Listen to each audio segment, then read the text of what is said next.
There was a country song on when I was a young boy that, like many other do-it-yourself bullshit pop-up mix songs are on the radio today, was a list of what the average, everyday man goes through in his, and I mean his, not hers, mind you, long-lived life when lived just right. The chorus declared from the town square that you gotta get you some, and then they tell you the what?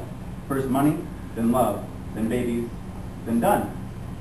But like many other people in my country and time, I was raised below a line, the poverty kind, the lovely lower class, watching middle-class asses sit on my glass, ceiling and pass giant plates of food past our grasping hands to each other. As a boy, I'd take in the bottom of their chins as they'd shit again on what was given to them and look with longing to the next glass they knew, the one that gave you of the upper-crusted puppets, controlled but free. I was told I had to get me some money. But unlike the rest of this generation's best, I said, fuck money. And I'll say it again, fuck money. And if there are those that agree that we're born free, to say it with me, the freedom to see, wrapped in a box with holes and slashes called lower class, but actually a fantastic gift, then say it with me, fuck money.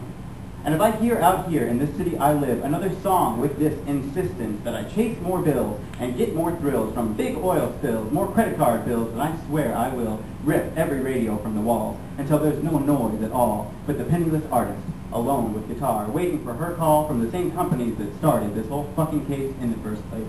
Every 20-something needs to be free of this bullshit noise of dollars and coins and just live on a dime, free 99, and no tax. But that wasn't all I was told I had to hold on to. The part two, you gotta get you some love. But the love of doves from above, wrapped in charms and arms, bullshit, cheap rhymes, bored my mind and made my eyes dry and bleed. I've always needed something more than that gnat that flies around splat and hits you in the eye while you blink and you cry and your lids bring it to what it wanted all along, a sad country song, and death from a blink, before you even could think how gross the whole process really was. Fuck love. I gotta have it just cause, kind at least. Don't bother me with your bullying insistence I scorn, a life lived alone for any period of time. I'm alone, just fine, with my own set of rhymes, much better than lovey doves from above, but instead from below, from a place I know to be real and alone. And while I know I will love as I go, I will never feel bad for flying solo just because they said so. And since I'm on a roll, there's one more part of me that felt the sting from me, the part three. You gotta get you some babies. No, I don't. And neither do you. You ever traveled to India? I'm guessing Mr. Country Song hasn't yet, have you? Well, let me tell you firsthand what I was lucky to see. Lucky said meaning, luckily I am me, a queer, and I don't have to submit to this bullshit pressure to make more kids. A woman's got enough shit that is tough to have to live with without being forced to make more kids. She also can grow ideas that will show you things you'd never know you didn't even know. So if you want to relax, take a step back and say, damn, there's a lot of us. You can just trust that I will be on your side, keeping your mind clear of fear that you're missing your chance, because you're giving one too. The chance to, the earth to finally breathe, taking gulps from these gulps covered deep in debris. And it's just the way I see myself play a role in this place. But Mother Earth gives more every time we take. She keeps sending more queers into this place to take care of kids who don't have a space to play and call their own. And you can fight it if you want, but we're a place to call home.